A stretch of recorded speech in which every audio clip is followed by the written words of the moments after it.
What if reversing autoimmunity came down to doing just 8 things, no matter what the autoimmune disease is? Well, that's what we're talking about today, those 8 things. This is Wellness by Design. I'm your host, Jane Hogan, the wellness engineer. And my guest today is Casey Hibbard. Now, if anyone knows what it takes to reverse autoimmune conditions, it's Casey because she has interviewed over 200 people for her Rebuilding My Health online magazine and podcast. And she's just finished a book where she's compiled the stories of several people with autoimmune conditions, including me. And she's summarized basically those 8 things, those 8 commonalities that it took for people to heal from autoimmune conditions. Can't wait for you to hear about it. And also her surprising #1 tip. So we'll see you inside. Let's dive in. Casey Hibbard, welcome to Wellness by Design today. I'm so excited you're here because you got this new book out and I'm featured in the book. Why am I featured in the book? It's about overcoming autoimmunity. So welcome. I'm so happy you're here today and I can't wait to talk about this. Yeah, thank you, Jane. I am honored and thrilled to be here. You have been personally a source of inspiration for me, so I'm excited to chat with you. Oh, that's so sweet. Well, you had your own story with overcoming autoimmunity as well, right? So, why don't we share that with the audience? Tell the audience a little bit about what your background was and how you Yeah, overcame. absolutely. So after I had my son, it was about 13 years ago, things started going downhill, which, I've done quite a few interviews now at this point, and that is actually often a triggering point is Yeah. having after having kids, like, I don't know, your body sort of is trying to like figure things out or something, things start going haywire. So I started having digestive issues, arthritis in my hands and toes, fatigue, weakness, brain fog that made it really difficult to work. And testing showed escalating levels of anti-nuclear antibodies, which is the lab marker for autoimmunity. And so those were going up each time I was tested. Mhm.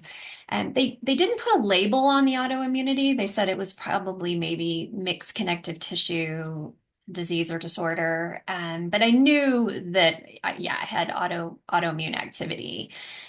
So I was very much in the conventional medical world, like many of us are, and not really getting help. I had a gastroenterologist say, well, you have IBS, don't eat these trigger foods, broccoli. I was like, broccoli's my problem. But really, yeah, ultimately was not my problem. Um, so I went through this series of, like diving in, digging deep, reading, reading things online, like many of us do, Googling, and really, ultimately found things that worked for me. It took a while and it took kind of layers and phases of healing. But really like gut healing was huge for me. And that has, I know that's your experience as well. And for so many people, it's so critical. But my rheumatologist was never going to say, why don't you get some gut health tests? You Yeah. know, like, but when I healed my gut, my pain, my arthritis went away. Mhm. So this kind of lack of a holistic approach to health really was holding me back. And so I found I had like 5 to 6 issues with my gut, small intestinal bacterial overgrowth, parasites, candida, I know, in the SIBO club, Yes. H. pylori, Wow. not digesting fat, like just really this big list of gut problems, and really over time addressed those and started feeling so much better, having more energy because I was digesting my food. So gut health Yeah. was huge for me. And then other, switching to an anti-inflammatory diet was also huge, like for so many people to, kind of put extinguish the fire of autoimmunity, kind of finding the foods that were triggers for me.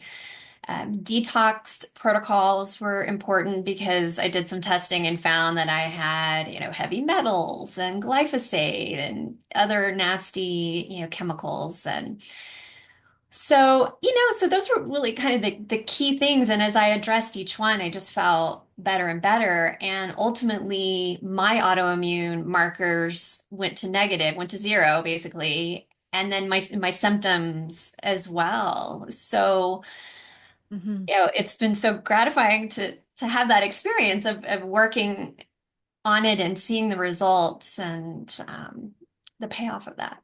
And that, I mean, it is people I don't think realize that it's like a spectrum, really, autoimmunity, right? And so we can slide up and we can slide down again with when we start using lifestyle factors like that. That was my case, like lifestyle. And for me, there was a huge stress component, and also like way back into my childhood kind of stress that I carried my whole life. Right. Maybe we can address that in a minute, but Yes. just to give people some context. So this led you then, because I met you through your online magazine, Rebuilding My Health, and you were interviewing people for that. And so your own experience led you to take a deeper interest. And I mean, this is your work now, right? Is collecting other people's stories. Right. And I love this because in doing that, you're giving other people hope. I mean, is that, would you say that's your motivation in this? Absolutely. Yeah, really. So I'm a career writer, interviewer, journalist, you know, tech writer, and all that. And so really when I had this experience of turning around autoimmunity, and then I was finding all of these other people just in Facebook groups or, you know, people like you who were, sharing their stories publicly, I was felt very called to capture these stories, that this information needs to get out there so that people know what's possible, and then also what it might look like and what it took to do so. It's Mm-hmm. not, we don't all have the same journey toward healing. So I wanted to show a lot of different ways that people were getting to the same end goal, which is basically, reclaiming their health. Mm-hmm. Love that. So I think, gosh, I met you so long ago, and I think back then I was really focused a lot more on gut health, and it is important.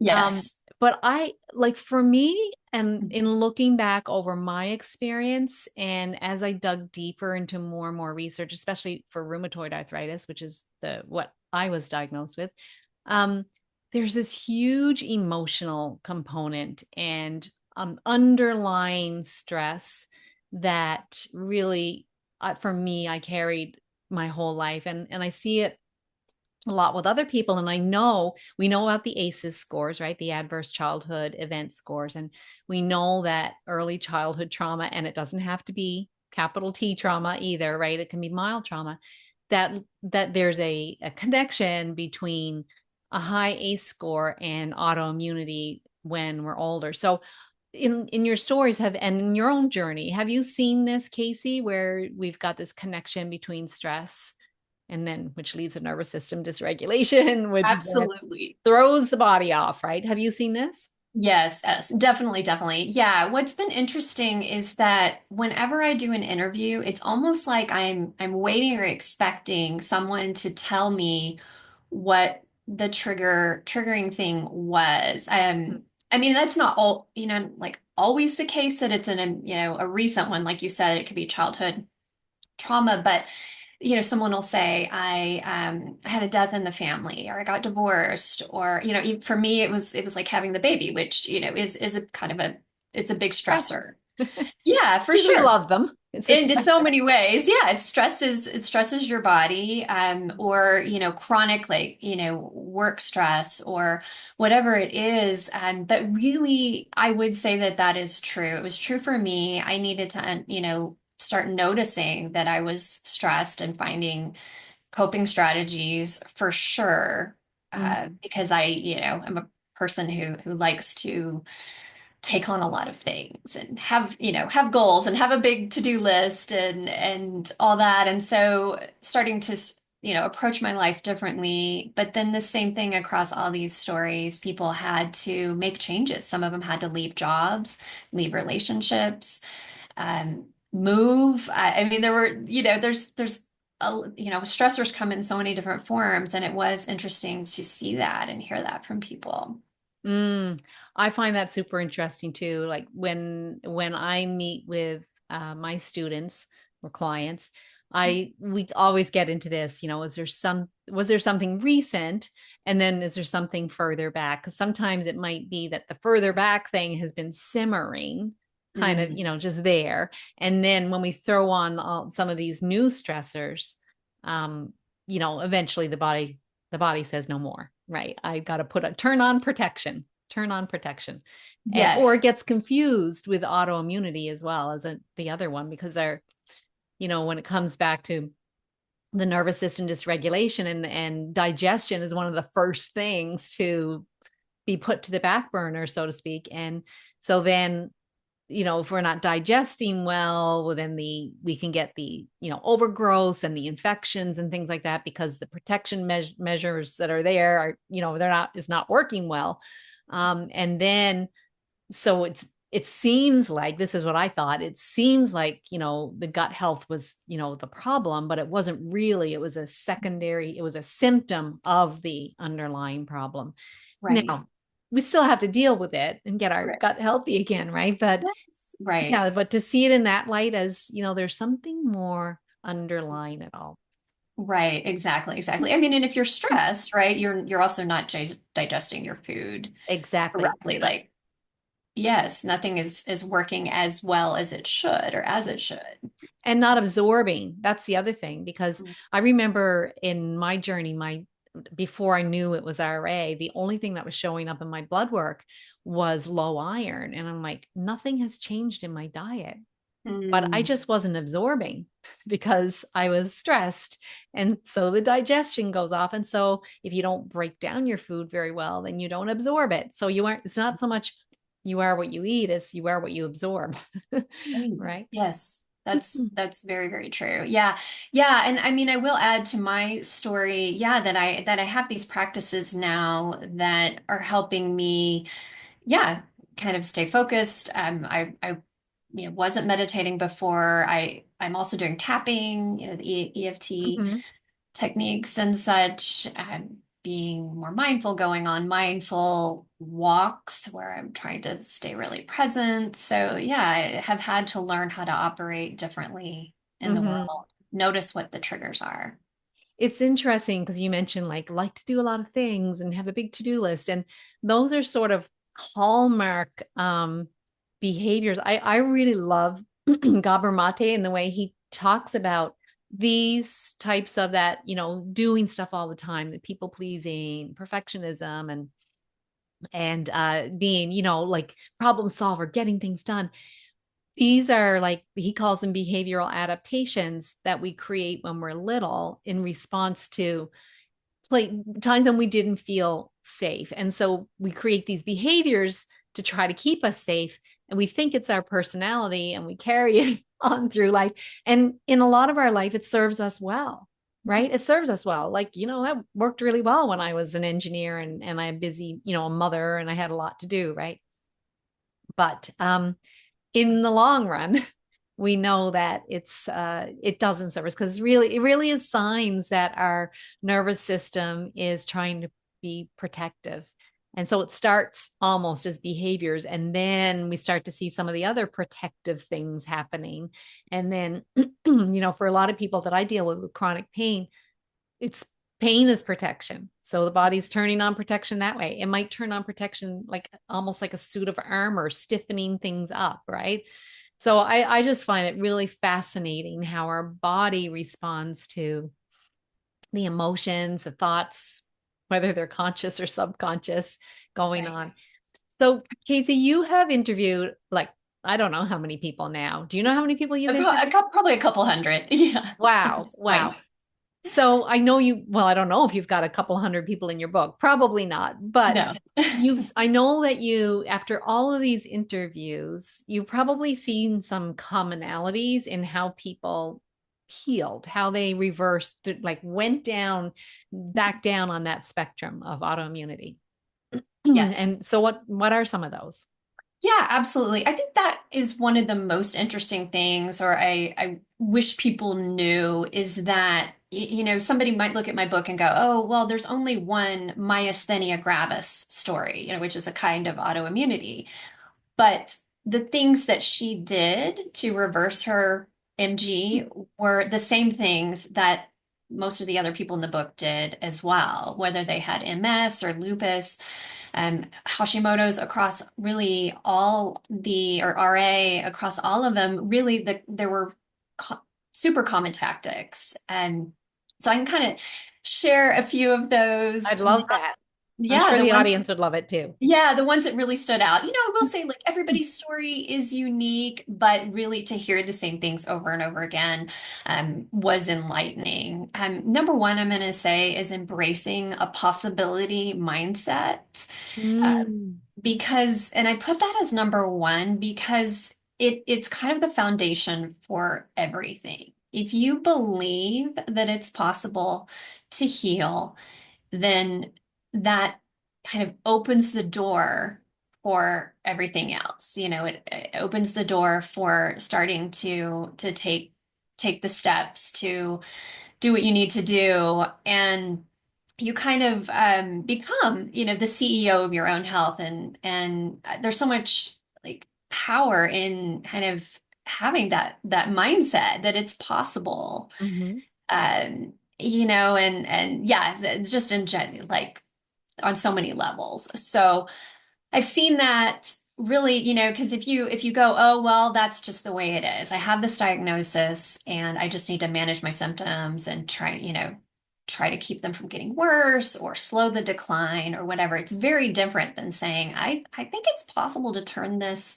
around, and I'm going to, tap in and find the things that are going to be influential for me. Mm. Number two would be really like following an anti-inflammatory diet. That was across the board something that everybody in the autoimmune book for sure did. And it might look a little different because we have different food sensitivities. Each of us, um, like tomatoes irritate my inflammation, but you may be able to eat tomatoes. But there were, certain ways of eating that were more universal. I think every single person I spoke with feels better not eating gluten. I mean, that is it's kind of one of those across the board things. Yeah. And yeah, like gluten, dairy, and sugar were the three main ones. Yep. That was the ones I eliminated in the beginning. Yes, exactly, exactly. I know you pretty quickly saw results with that. So it's interesting because yeah, that was one of the foundational steps. And it's also something that you can do like between now and the next meal. Go, I can take control and maybe not have that inflammatory food. So it really is very quickly something that you can embrace. Not always easy to change those habits, but over time you can build a new habit and a new way of eating. Hmm. Um, so reducing stress is huge. As we've talked about, almost everybody, yeah, said that they needed to reduce stress and find ways of managing their stress. And people, yeah, find different ways. Some may be doing qigong or yoga or meditation or journaling. I mean, there a lot of tapping, a lot of different ways that you can do that. Resolving trauma that maybe showing up or coming through as stress. Doing some work to address Hmm. that.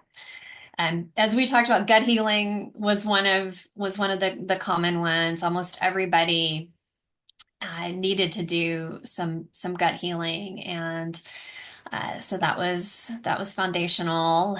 Um, Especially for autoimmune, because right. that the leaky gut goes with autoimmunity. That's what's triggering the immune system. So definitely, I can see that that's important. Right, absolutely. Yeah. And there's research on that leaky gut is linked to autoimmunity as kind of one of the factors. So really important for sure to understand what you're dealing with gut wise and work on it. Adding like nutritional support or supplementation was important. I know I just listened to your recent podcast where you talk about trying going off supplements and, kind of understanding like what your body really does need.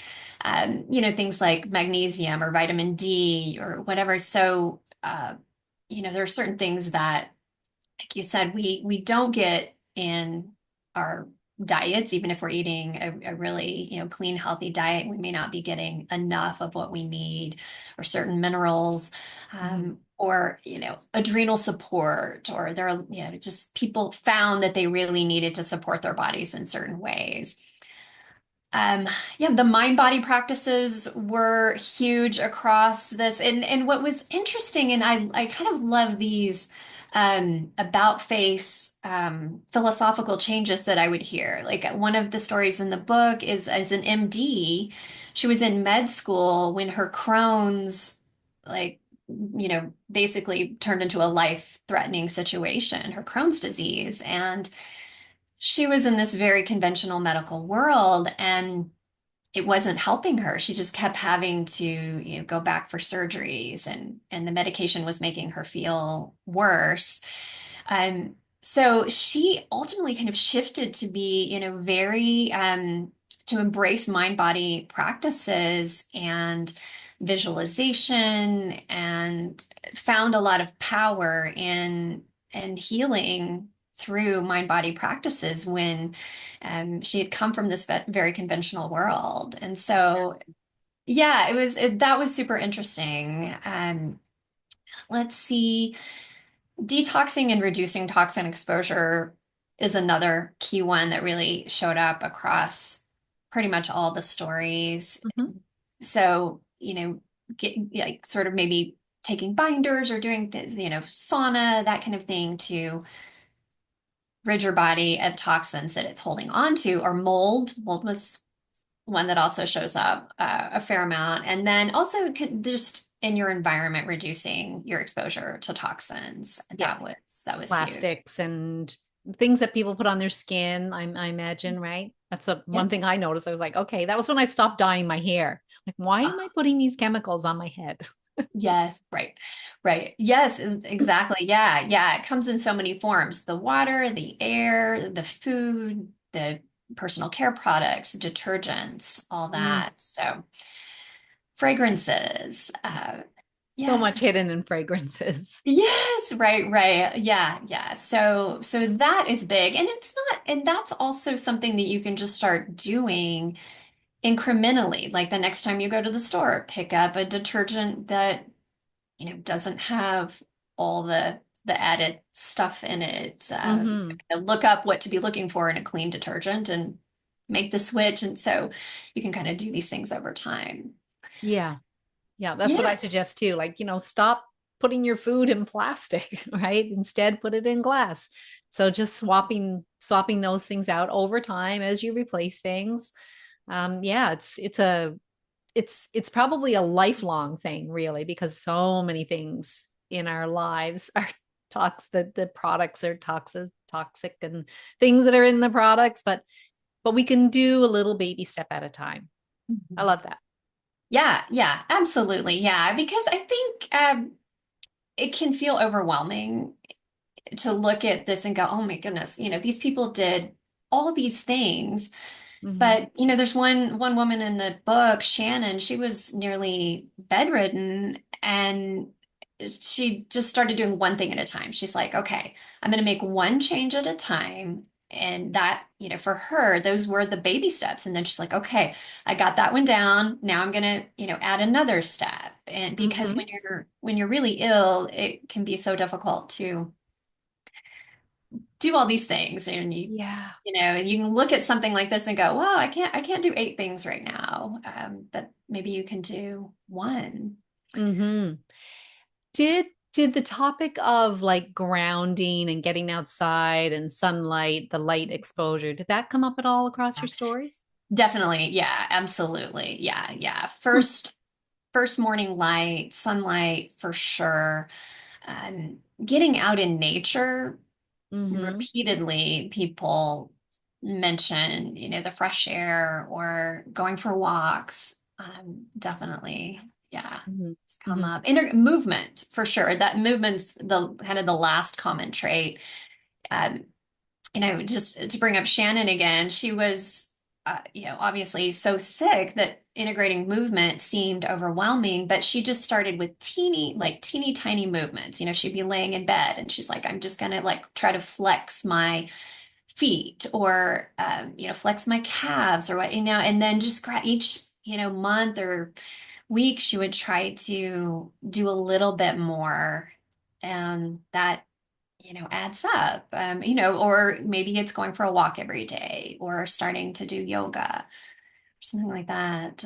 For me, I remember I could hardly even walk to the end of the driveway, but I could sit in a chair and I could chair dance, put on I music love that I liked, and I could just sit on my chair and do that. And then I could walk to the end of the driveway, so I would do that. And then eventually I could, go a bit further, and eventually I could walk around the block. But for me, you were talking about visualization, and I found that really powerful as well. I would visualize myself doing the hiking the mountain, Mhm. and even like putting my arms up, like victory, I'm at the top. And I even had a song, but at the time, I couldn't even walk to the end of the driveway, so it's would seem ridiculous, but I just had to have that visualization. It really helped me, and that's something I start with my students and clients, is starting with that vision of doing something, visioning yourself well, and then feeling it. How I know you mentioned that kind of as one of the first things really was um, Right. believing that you could get well, right? Right, exactly. Yeah, yeah. Believing that you could get well, right. And then kind of right, taking it the next step is sort of imagining that you are well and um, feeling those feelings, there, yes, so many folks really talked about that, you have to, right, sort of envision the goal and sort of keep that forefront that you're going to be a success story Mm-hmm. ultimately, I used to say that. Well, I love affirmations as well. And I used to say, I'm an example of what's possible. You are an example of what's possible. You're running now, Jane. I Yeah. mean, really, it's been so lovely to see your journey and see you bringing all the information back to folks from your experience and so many Well, others. like you, Casey, I want people to have that hope and belief. And the more we can talk about it, the more we can share it, the more people are going to be able to hear that. Because there wasn't a lot. There was a few people I found that had healed from rheumatoid arthritis when I was starting, but not a lot. But the more I talk about it, the more other people can hear about it. And because our beliefs are so powerful. They are so powerful. So I love also just kind of starting with that, helping people understand that yes, it's possible to heal, but also that our beliefs are powerful. Mhm. Right. We know the power of the placebo. We know about, the I mean, it's so interesting. Phantom limb pain. I find that really interesting too, that there's no limb there, but people feel the pain. It's real. It's real pain, Yeah. right? But that's the power of our mind. And so our beliefs, what's going on there is really, really powerful. So was there anything surprising that came up? Surprising. Yeah, I mean, I think the stress thing for me was surprising, honestly, to hear almost everybody talk about like a stressful event or, kind of ongoing chronic stress that kind of led up to them being sick. And also just that there is such a mind-body component to all of this. Mhm. And, like you mentioned the nervous system aspect that, even the MD who's in the book was like, the way I'm going to get better, one of the ways I'm going to get better is to, kind of like do visualization and go back to these mind body to meditation and mind body practices and Mhm. um, nervous system calming.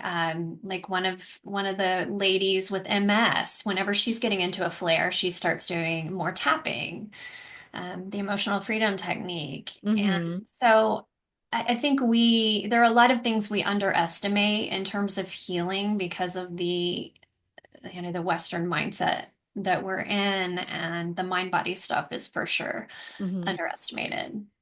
And what never made sense to me was that my body needed the medication in order to heal because you know, I wasn't deficient in the medication, right?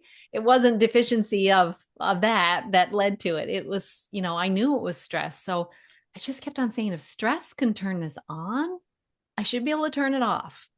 Yeah, And I always believed, I right from the start believed that I would heal. So I right. hope that we're giving lots of other people belief in themselves to that their body can heal. And whether it's an autoimmune condition or really, a lot of other things, the power that we have, well, our body has a natural ability to heal, right? And we just got to give it the environment in which it can heal. And we can't put it in a stressful environment. We can't throw toxins and terrible food and never getting outdoors and not, prioritizing sleep.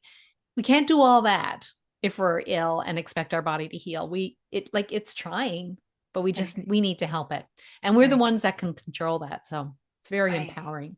right. Yeah. It is. It is. Yeah, absolutely. So is there anything we haven't talked about yet that you really want to share? Yeah, I'm really, I think just I want people to know that it is possible to heal. I mentioned to my neighbor, she brought up my autoimmune stuff recently, and I was like, I actually don't have that anymore. And she looked at me like I was kind of crazy Mm-hmm. because it isn't widely understood that you can turn around a chronic illness because still if you go to ChatGPT or Google and you ask if any of these autoimmune conditions are curable, it'll say no. And I mean the definition of cure, is maybe fuzzy, but to bring your autoimmune markers to zero and your symptoms to zero, that's pretty, looks like a cure to me, or close enough, I'll take it. um but yeah, I just really want people to know that it is possible, and that it's not possible for someone else. It may be possible for them, and to like really kind of realize that. I love that. Thanks, Casey. Now, what would you say? I know we talked about some people having to take baby steps. So, what would you say would be that of everything that you've heard, the number one baby step that someone could take today that's going to set their body up for healing? What would that be? Wow. I mean, I mentioned mindset is number one. I mean, I would say like really start looking at your mindset around your health. What thoughts you're having. Are you having thoughts like I'm never going to get better, or um, this is the way it's always going to be? Kind of these negative thoughts about it. As much as you can, start to notice that and start, shifting it. Um, the thought alone may not be what is going to be the key, but that is the foundation to really start. And then you take steps from there. If you know it's possible, then you start following, folks like Jane and, some of the other brilliant people in the space who are podcasting and talking about the transformative things for health, and start consuming some of this information that is so readily available, to nurture your body. So yeah, definitely just believing Yeah, that. I love that too because when we start there, we're shifting. Like always come back to the nervous system and thinking about, are we shifting our nervous system towards feeling safe, or are we shifting it away from feeling safe? So if we're thinking there's no cure, well, obviously we're shifting it away from being safe, which means we're perpetuating all of the problems that led to it in the beginning, right? So it's just so it's if we can just shift, it just makes all the difference. So thank you for that great tip, Casey. Now, what's the title of your book? Where can people find it? And then where can people find out more about you? Yeah, thanks for asking. The book is Overcoming Autoimmunity, Real Recoveries and What You Can Learn from Them. And it's really a collection of autoimmune success stories across 19 different conditions. And then I publish an online magazine. It's called Rebuilding My Health, and it's just rebuildingmyhealth.com. I'm also on social media. It's just Rebuilding My Health in all places. And there's a podcast as well, Rebuilding My Health. So I've done the book is focused on autoimmunity, but I've done a lot of other stories. I've got Alzheimer's and dementia stories, Parkinson's, autism, ADHD. I mean, I've women's health. I've tried to go out there and figure out, what are the big things that we're struggling with today and try to find success stories so that people can see those as beacons of hope. I love that.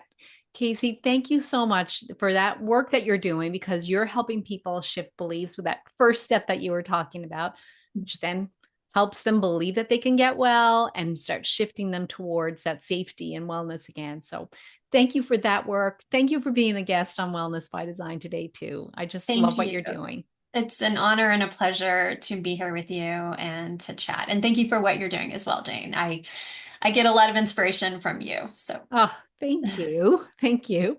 All right. And to all the people watching and listening, check out Casey's book. Maybe you know someone with autoimmunity. This might be a great way to help them start shifting their beliefs. So, and maybe it's you. And I hope that you've got inspiration today to shift your beliefs. So let us know, leave us a comment if you're watching this on YouTube, and let us know what you think and share this with someone who needs to hear it. All right, we'll see you again soon on Wellness by Design.